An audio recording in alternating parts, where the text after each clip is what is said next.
What's up, fam? Welcome back to the channel. Hey, today we're going to kick it off with another video. It's going to be the part 2 of the part 1 of the Bricky video. I know it's kind of confusing, but yeah, we're going to roll right along. Appreciate all the interactions. I appreciate everything you guys said. Like I said, I'll read everything and I try to respond. At least give you guys a heart if I don't respond. Thank you. And like I always say, we would be honored if you would join us. So, you know, without further ado, it's time for another YouTube reaction. We're gonna be, like I said, we're gonna be hitting up part 2 of part 1 of Bricky's every single Warhammer 40k faction explained, and we're gonna be starting off with, I think, the Adeptus mechanicus. The Adeptus mechanicus. The Adeptus mechanicus are a technophile cult on Mars. Now, these people are a little bit weird because... So from the videos that I seen, him saying a little bit weird, yeah, that ain't a little bit weird, Bricky. Come on, man. Come on. they don't actually really believe in the Emperor of Mankind. And you might think, oh, whoa, Bricky, that sounds like some heresy. That's what I'm A little bit. They believe in the Emperor, they believe in his power, but they don't pray to him. They pray to something called the Omnissiah. And the Omnissiah is this kind of machine god that they believe permeates in all machines. And if you think, well, wait a minute, they believe in a different god as well? That sounds like super heresy. Well, yes-ish, but they also make all your guns, and they make all your tanks, and they make everything that you have. So what you gonna do, basically? So you can't really tell them to fuck off? Because you're not gonna win nothing if you don't got stuff to shoot people with. See, their Omnissiah at least makes sense from their standpoint. They believe it to be a deity that permeates through all machines. Your Honda Civic, your standard... I don't own a Honda Civic, at least not anymore. Bolt gun, your Dune Strider Walker, your giant mechs, your huge ships. The Omnissiah is present through all. And the only reason your stuff works is because the machine's spirit in it says it works. If you want your gun to work, your tank to run, you must pray to it. Oh, okay. So in the other video that we watched together, because we do things together, guys. So the other video that we watched together, the armoring ceremony of the Space Marine, and he was like praying over his bolter gun. That's what he was praying to? Okay, that all makes sense now. And I mean full stop. You know, I get on people for saying like ninja assassin, so I probably shouldn't say bolter gun. I should probably just say bolter. If I'm wrong, correct me. You need to start chanting in high Gothic. You need to burn incense. You need to sit on your knees and pray to that car. You need to rub oil on your robes, and you need to go ahomina, homina, homina, homina, homina, homina. Full stop. If you want your damn thing to work, if you want your gun to fire, you need to do that. They are very bizarre, and they actually have a bit of a point because it's obviously working. And if you look at them, I don't know how that works, so they obviously know something about what they're doing. The most notable member of the Adeptus Mechanicus is Archmagos, Magos, whatever, Belisarius Call. Look at this dude. Look at this dude. Oh, so he was in the video and doing all the praying and leading the ceremony. Yeah, this is the group we're talking about. These are these weirdos. Here, the Omnissian Creed. The credo, Omnissiah. There is no truth in flesh, only betrayal. There is no strength in flesh, only weakness. There is no constancy in flesh, only decay. There is no certainty in flesh, but death. Flesh is weakness, flesh is death, The Omnissiah is the god of the machines, and if you wish to be whole, if you wish to be holy, if you wish to give unto him, you must saw down your limbs and remove your organs and replace them with mechanical parts, because that is what he wants, and that is how you will become enlightened. So, question to the group. I have an interesting conversation with a couple of my buddies. Growing up, we're kind of nerds. But we always said like, would you say no to immortality if someone basically came up with a way to transport your brain from your flesh and body into like a cyborg body? You know what I mean? Like they were like, hey, we got this program. You're gonna go out into the cosmos, basically exploring all the solar systems that you come across and things that, you know, normal human beings wouldn't be able to experience because we die or because cosmic rays or crazy stuff happens, you know. Would you do that? You know, I think I would, especially like if I got old, you know, 80s, 90s, you ain't doing stuff like you used to, if you know what I mean. So why not? Why not be like, you know, I'll be a human explorer, or won't be a human anymore, be a cyborg. Go out into the cosmos, go out to the what people call the heavens, and see what's out there. I'd definitely do it. Hard technophiles mixed with religious extremism. Adeptus mechanicus. Now, for their army side of things, they are with the Scutari. The Scutari operate with very bizarre weaponry and lots of different kinds of vehicles, tanks. Okay, so they have their own army, or is that like a whole different faction? I mean, obviously it's the Adeptus mechanicus faction, but is the Scutari the Adeptus mechanicus, or is it a whole different faction? And different people in between. They're very weird, but they have extremely wacky and enjoyable, and in fact quite effective both in the real game and in the lore, weaponry and gear. Overall, as an army on the tabletop, they're very weird and have a whole bunch of different shenanigans, but if you like kind of that quirky, wacky techno thing, I'd give them a pickup. Hell, they're so paranoid. I gotta keep going. They're so paranoid and crazy. These Dune Striders you see right here, one guy was able to make them work. One guy, and he died. And they're so scared they'll never work again that they keep them on and they never turn them off, and they run around in a circle the whole time until they need them, and then they corral it. I mean, that's kind of I treat my computer. I never turn this thing off, man, because I don't want it to break. And they go into battle. Yep. The Adeptus mechanicus. Now, if you want to talk about faith, though, let's talk about the Sisters of Battle. Okay, so this is a whole new faction. Someone kind of, I'm sorry for, my chair has like these, if you hear that, that's me having like a nervous twitch and moving the chair arms. Sorry about that, guys. So I'll attempt to stop. But someone in my comments or said that I would really like these, so I'm actually pretty excited to learn about these people. Or a simp has fallen for an eagle in Lego City.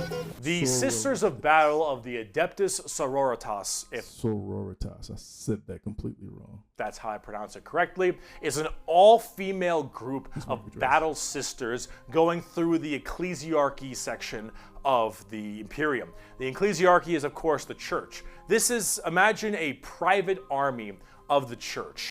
So, like, army nuns. I think there's a show that came on Netflix. It's like Battle Nun, Nun Assassin. I don't know, something like that. I tried to watch it. It wasn't that good. Which is scary, and it is. The Sisters are an extremely zealotous force, and they take this to a full extreme. They believe in three main things: faith, martyrdom, and fire. Through the Bolter, the Flamer, and the Melta, the Sisters of Battle are extremely potent at taking out chaos and heretics. Mainly heretics, because as they are a fighting section of the ecclesiarchy church, That's the big thing they want to kill. Any form of heretic will face the Emperor's justice through those three main weapons, the bolter, the flamer, and the melta, and they will do so with extreme prejudice. Literally. They are the closest things we have to nuns in space, and I'm talking hardcore nuns. They carry holy fire on their backs. They have holy books and sigils all across their armor. Their main battle tank is a fucking pipe organ missile launcher. They have small babies that they have removed their brain capacity to make them little servant cherubs to fly around and give them ammunition and shit. So that's who responsible. Oh my gosh. So, oh man. Yee. They drop churches from low orbit as mini drop pods onto battles. They drop churches into battles and they blare war hymns and holy music from their frigates in low atmosphere and shower holy water across the battlefield. These are the people you are dealing with, and they're fucking awesome. They can literally stave off demons on the tabletop because their faith is that strong. Remember the warp, the demons from the warp? Well, the warp also manifests in your mind. All of your emotions, negative and positive, go through the warp. It's the immaterium, the place of all things. So if you are that mentally fortified, that mentally strong, you can stave off horrifying demons. And all these girls, oh, not a crack. Not a crack in that mental armor. So are they bred to be that way? They're like, they're not space marines, are they? No, I don't think they are. They're so that's crazy. I want to see the recruitment of these peoples. Oh, getting a text. No, we good. We good. Not in trouble. Yeah, I want to see the recruitment of this because, they can't be bred this way, can they? Let me turn my Discord off so we don't have any crazy book-ups. If my homie's watching, he's got to remember that noise. Armor. Now, as much as a meme as they are, and as much as their models look a lot like Ongo Gabloglian, yeah, which I can't unsee anymore, I gotta say, I love their design. I think they're Sorry about that, guys. I had to get rid of Discord. extremely cool. They're another army that I'm currently collecting. They just released a whole new line of figures very recently, and they look wonderful. Everything from Celestine, the living, literally undying saint, from the triumph of Saint Catherine, which is literally a funeral procession as a model, those organ tanks I mentioned earlier. This shit is the most over-the-top badassery in a lot of the Warhammer universe, and goddamn it, is it over the top. But Sisters of Battle are so cool. While I'm a guardsman at heart, oh, this is such a cool faction. By Bolter Shell, Flamer Burst, and Melta Blast, the mutant, the heretic, and the traitor alike are cleansed of their sin of existence. So it has been for 5 millennia, so shall it be until the end of time. And I will say, whoever is the creator of all these creeds, they're pretty legit. I like them. I like the thought and how they kind of get into character, and everything is written as it should be, speaking of burning demons, I can see. The Grey Knights. I'm going to take a guess. I'm not going to take a guess because my guess is going to be biased to like Grey Jedi or something. And this is probably completely off. the Grey Knights are the first army I actually collected back in 7th edition. The Grey Knights are a super secretive and much more old school look at power armored knights, except they are all psychers.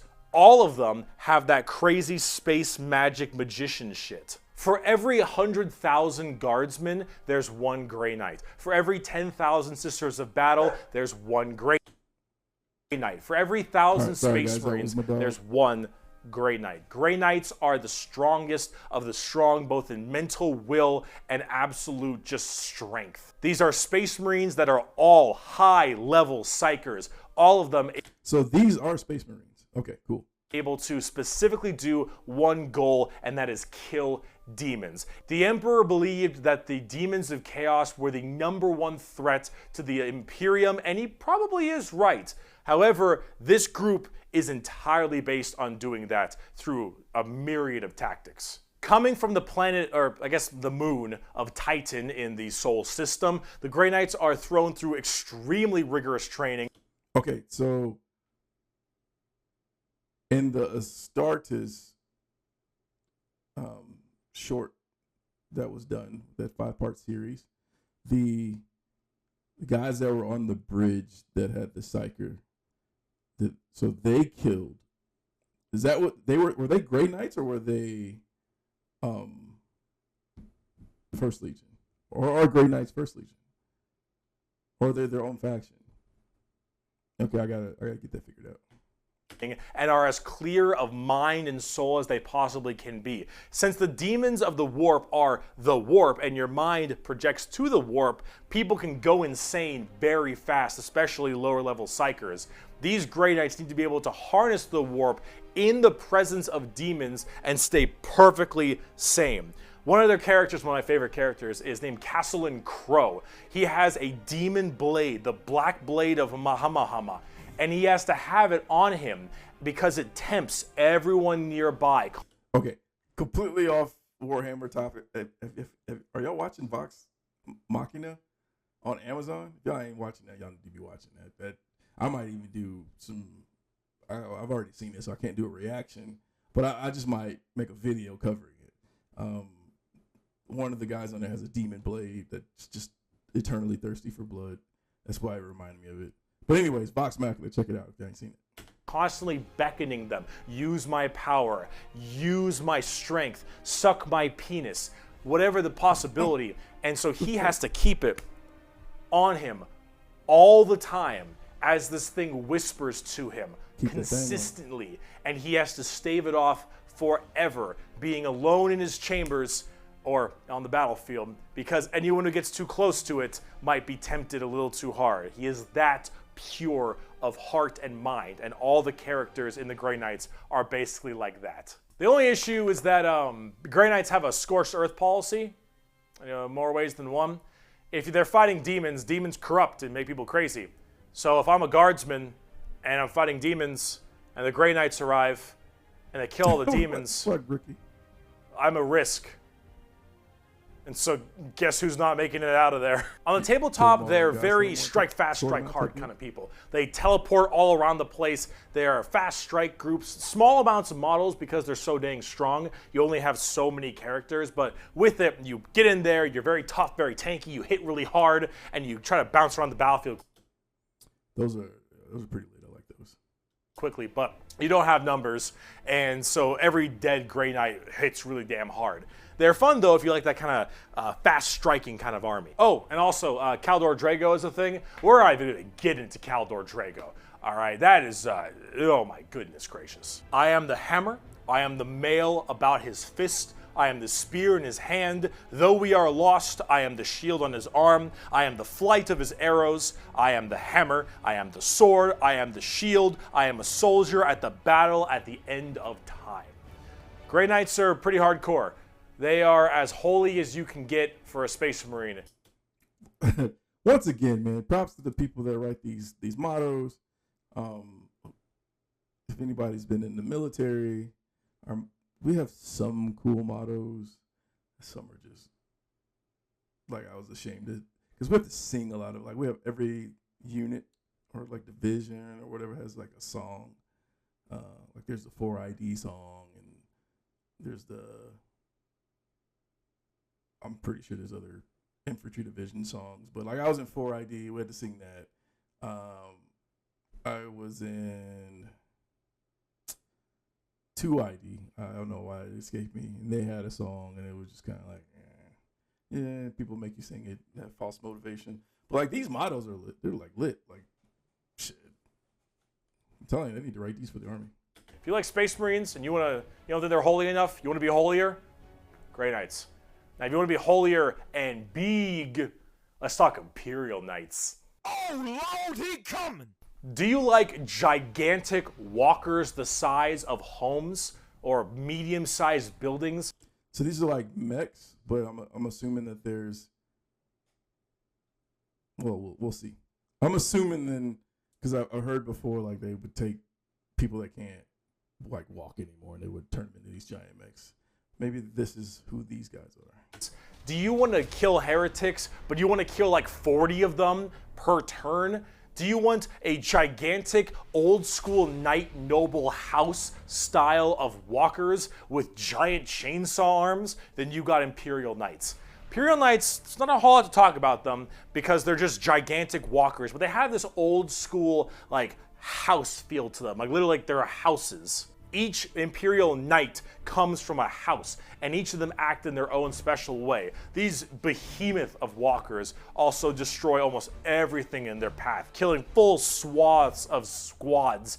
Yo, what is this from? I want to see this. This looks pretty lit. Once again, certified people still use that word. I really like that animation that was going on. Plus, I'm into like the battle tech and the mech warrior scene.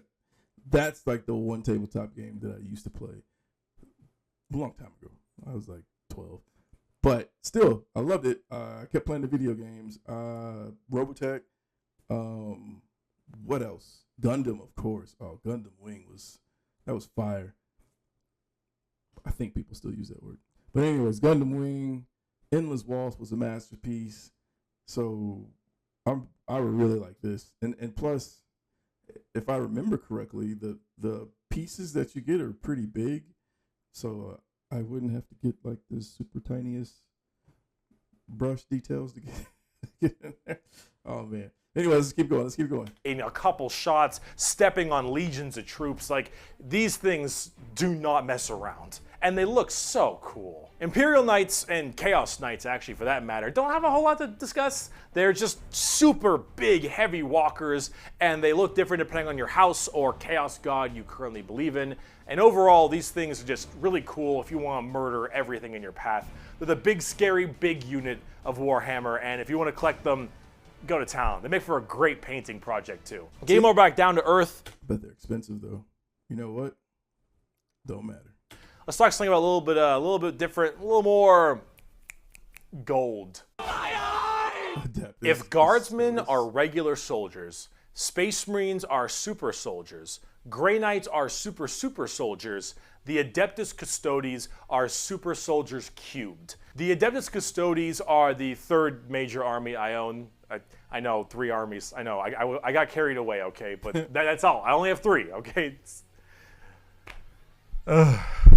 They are our final brand of Space Marines, but these ones are super special, okay? If a guardsman is 6 foot, a Space Marine is 7 feet, a custodian is 8 feet. These are the giant defenders of Holy Terra, which is also Earth. Earth is Terra, Terra, themselves. These are the people that literally guard the Emperor's throne room, hence custodes. These boys protect the Emperor's throne room at all times and are literally like handcrafted people. They're not humans brought up by a gene seer or something. These are all handcrafted super soldiers. I think from a tube. These behemoth of men are like 8 feet, 8.5 feet tall and functionally immortal. They stand still, spear in hand for hundreds of years without the need to sleep and barely even the need to eat, watching over the throne room and every other area of Holy Terra for their entire purpose in life.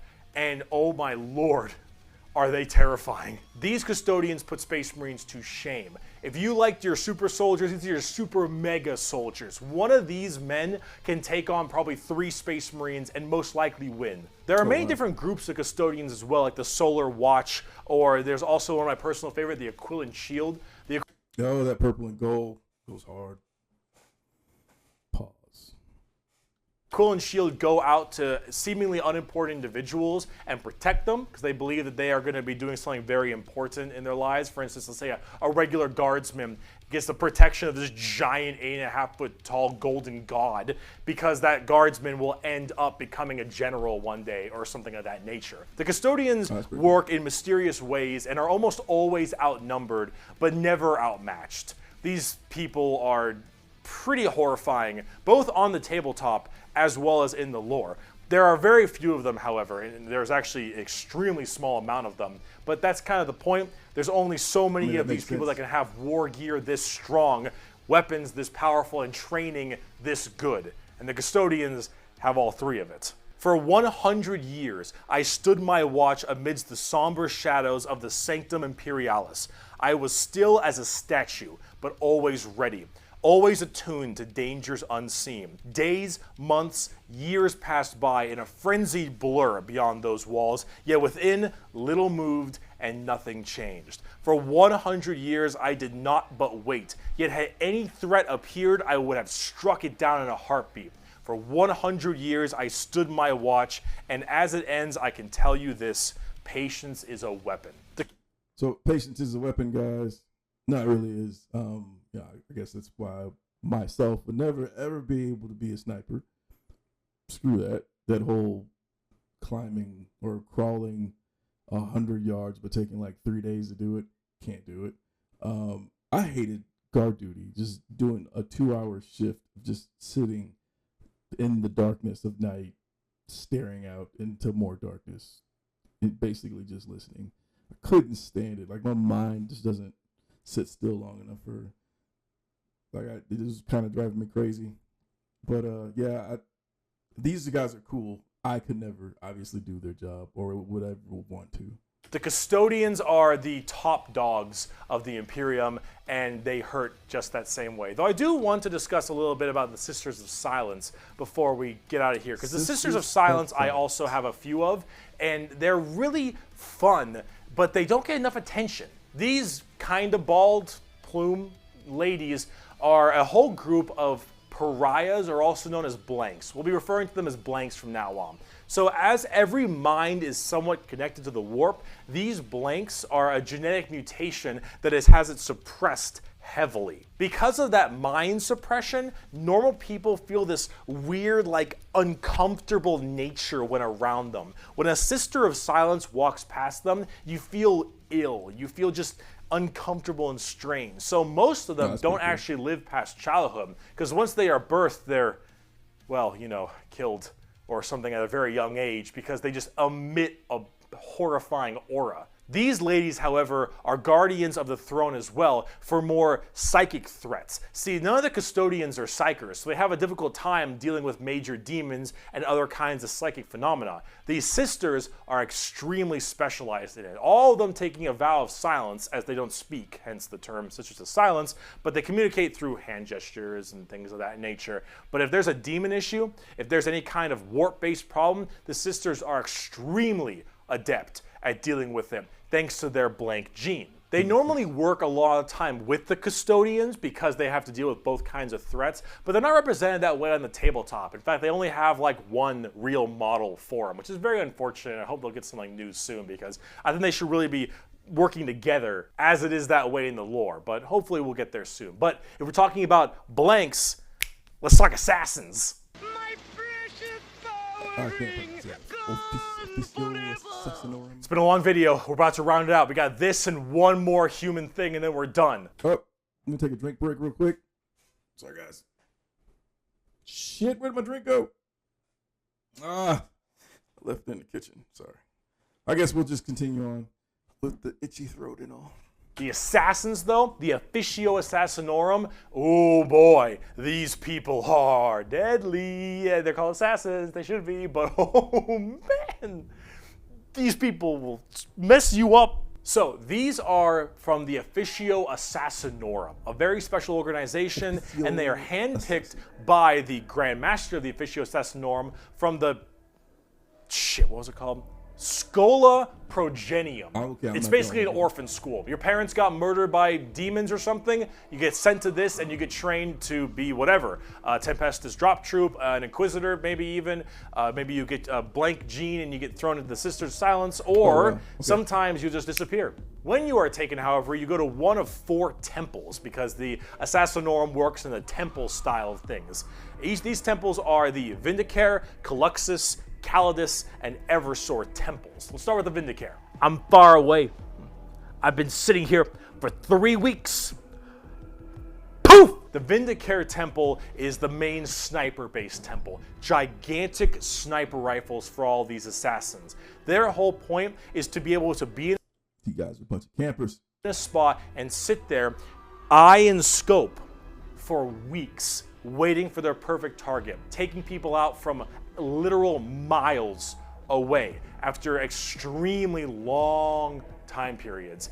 The Vindicare Temple is about precise, perfect aim. There have been reports of Vindicares being able to single out particular body parts from over 2-3 miles away. Temples in the head, the jugular, for instance, and been sitting there after weeks. And when they're ready, take that shot, time is done, packs them up. The Calidus Temple, however, is a lot more about shape-shifting and deviant art. It's mostly a female-based one, or at least it seems to be, and this allows a lot of body augmentation for certain individuals to be Yep, a bunch of BBLs, I'm telling you. able to kind of transmorph themselves and infiltrate areas that are problems. These assassins will end up taking missions that take them years, 2-3 years, to infiltrate a heretical group and slowly work their way up just to get enough time to put a bullet into the main target's head and then escape unharmed. That's kind of dope. I like that.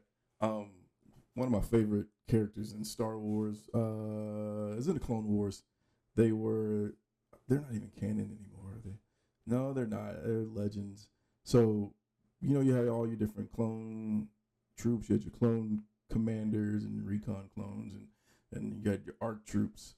So these were ARC troops, which, you know, everyone's DNA came from, not Boba, but Jango Fett. So they came from Jango Fett, and in Legends, what they did is they suppressed a lot of Jango Fett's like instincts to make them more susceptible to commands and stuff like that. And with the ARC troops, they didn't suppress as much. Well, with the Nulls, not only did they not suppress them, they like upped them. And those are my favorite guys, the ARC Nulls. Like technically, you only need one ARC Null, and you could take over an entire planet because they were that smart. They're like geniuses. They were like perfect shots. They were so non-controllable at kids, like they were going to try to kill them all. The Kaminoans. I'm not even pronouncing that right. You know, the big long alien people. And one of the other Mandalorians that was there training the clones was his last name was Scarada, and he took them under his wing and basically trained them. And so they had allegiance to him and no one else. They didn't even, not even the Republic. And he sent them on missions. Basically, the Republic would give him missions, and then he would send them on missions, and they would go do crazy stuff. But yeah, that's who these people kind of remind me of. I know that was a very long, non-Warhammer lore-consistent rant, but you know, I like to compare things to certain things. Or become the main target and sabotage it from within. These are all completely about deception, mind tricks, polymorphing, and everything in between. And lots of drawings. The Eversor Temple. Just kind of disturbing one. The Eversor Temple is about when you don't want anything to come back alive, friend or foe. You want it all dead. An Eversor is psychogenically conditioned with just psychotherapy and psychological torture to only feel violence, hatred, and anger. It does the Clockwork Orange style of thing of just making you forced to watch never-ending pain and misery and psycho conditioning, I guess is the term. And then they pump you full of tons of psychedelic drugs and they cryo freeze you. And then they drop you in an area where they just want to make sure everything is dead. And then you defrost, full of just all this insane, mind-boggling psychotherapy and psychedelic drugs, and you just go to town. Yeah, if you don't care if anyone comes back alive. You're like, all right, lost cause, send them in. Finally, there's the most bizarre temple, the Calyxus Temple.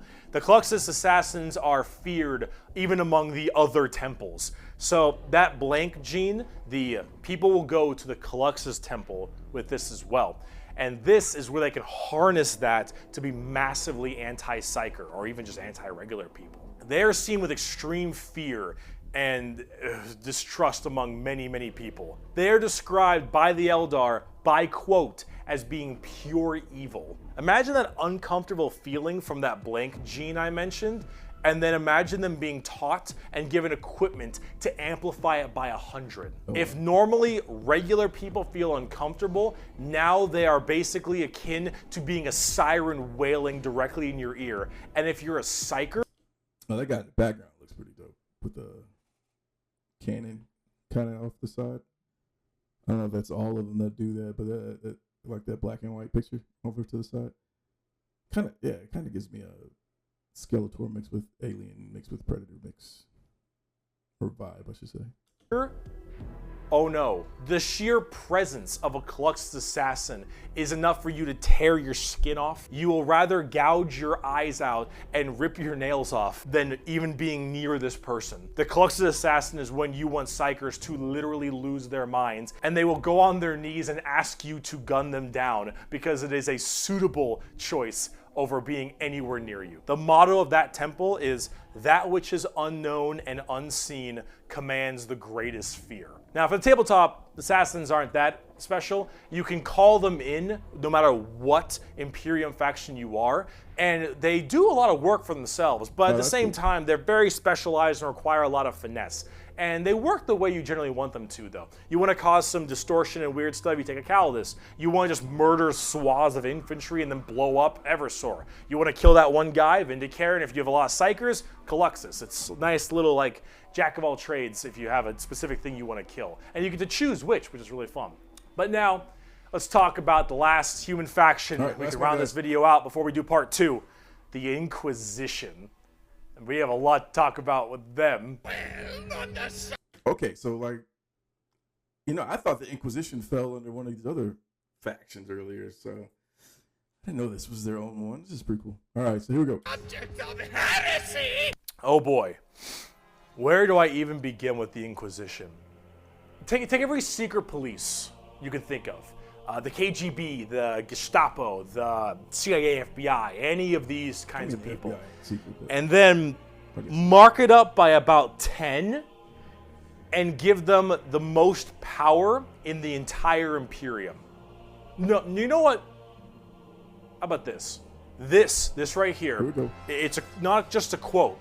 This is the Imperial motto, the motto of the Inquisition. I apologize for my bad pronunciation. Innocentia nihil probat. Innocence proves nothing.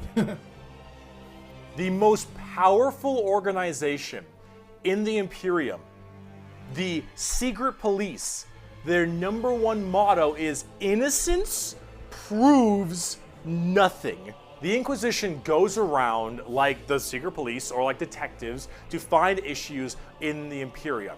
And they have different ordos depending on which one we're talking about. The Ordo Hereticus, the Ordo Xenos, the Ordo Malleus, for instance, and a whole bunch of other ones. Hereticus is obvious, they deal with heretics. Xenos tries to find alien threats, and Malleus is demons. They all have different specializations in what they're trying to go for as this Inquisitor.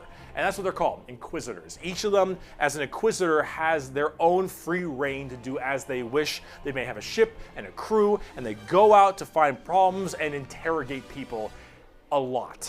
They are above the law in every department over Space Marines. Now, the Space Marines might argue against them and stuff, and there might be a lot of blowback, but technically they are above them as inquisitors, they are looking to investigate and figure out coups and cults and demonic incursions and possible Xenos issues like gene stealers or a new threat coming into an area. They're about learning that stuff and actually doing detective work. And memes aside, they're pretty good at it. The Inquisition having all of this power does make them a little bit power hungry and frantic sometimes. And yes, it is still a bad thing, but most of them are pretty good at their job. And they spend a lot of time being very diligent to make sure that all of these leads they follow are proper and correct. And so these are all like prayers that are hanging off of them from the armorer people. Gosh, I should probably write this stuff down because like we literally just went over this. What was it, the Adeptus mechanicus? Those people? They're basically space detectives with just enormous power and sometimes a bit of a power complex. And we haven't even talked about Exterminatus yet. Exterminatus is deeming a... He's got some John Williams music playing in the background. Yep. Planet unfit to be saved. I deem that this planet is demon infested and taking it back will cost too many resources and is not worth it. I have now committed Exterminatus on this planet. I will now sign the death warrant of an entire Imperium planet as it is unfit to take and better to be destroyed than allow the enemy to hold it. This can mean saturation bombardment. This can mean cracking the planet's core and breaking it apart. Doesn't matter. Render this planet inhospitable to all life.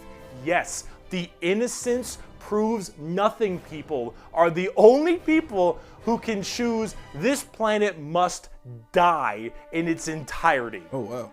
So all those planets that have been blown up that are no longer, they're because of the Inquisitors. That's no wonder no one wants to be a heretic. Like, it's just better to give in because your entire planet could literally vanish. Yeah, you're playing the villain. Now, it is memed a lot, but most Inquisitors are very rare to do Exterminatus. Exterminatus is a very crazy thing. There's only so many worlds that you don't want to destroy all of them. Now, naturally, with the memes aside, there are some people who are a little bit rough on this one. But most Inquisitors generally don't like to do Exterminatus a ton, but it is an option they have. And it's a crazy option when you think about it. Secret Police Inquisition are unfortunately not represented on the tabletop very much. You generally kind of put one in your army if you feel like it. You have a couple special options there and some side content, but they're not really fleshed out very well, and personally they need a lot more stuff put in there, and they really need a lot more effort put into them, and they're not quite where I want them to be. Overall, the Inquisition makes for a lot of the best storytelling as well, because it's a little bit hard to talk about a big story of a whole bunch of Space Marines killing something, right? It's just a big battle story. It's not as interesting. Having that intrigue and that moral dilemma that an Inquisitor has makes for a lot better media. And honestly, the more people do it, I think it's better, because then it adds a little more humanity to the Warhammer horrible, horrible grimdarkness. And wow, we just finished the humans. All right, sorry, come back for part 2 when we talk about Chaos and Xenos, because we got to talk about the 4 Chaos Gods and all the Chaos Marine Legions and the Tau and the Necrons and the Orcs, and oh boy, we got a lot. I'll see you in part 2. All right. We made it through part 1. So made it all the way through part 1 and made it all the way through my part 2. Hey, people, that was every single Warhammer 40K faction explained part 1. That was my part 2 of the series. I love watching these Bricky videos. I have been informed that the lore has changed quite not quite a lot, but a little bit. So kind of take these things with a grain of salt. I guess this is a living lore that is Warhammer 40K, so things could change, and that's fine. A little retcon in here that never hurt anyone. In Star Wars, please do some retconning. But yeah, appreciate y'all stopping by. Hit the like button, slap that subscribe button, do all the YouTube stuff, maybe even share it. I don't care. I love you guys. Thanks for all the new subscribers. We're on our road to 100 subscribers. Let's get it done. At 100, maybe I'll do something special. Okay, I don't know what that is yet, so we'll figure that out on my next video. Hey, while I'm at it, I want to recommend one of my good buddies. We came in through the army, not really together, but like adjacent to each other. But you know, he cool dude, real cool dude. He's the guy that I know that was in the Warhammer and painting the figurines and tabletop pieces, and I just kind of knew of it from afar, just seeing the things that he posted. Well, he's got his own Facebook group. I think it's a public group, so anyone can join it. If you look up Dark Horse Painting, I will put the link in the description. It's on Facebook. I'm not sure if any of you guys still have Facebook, because apparently, according to young people, that's an old people thing. But anyways, guys, I appreciate y'all stopping by. Peace.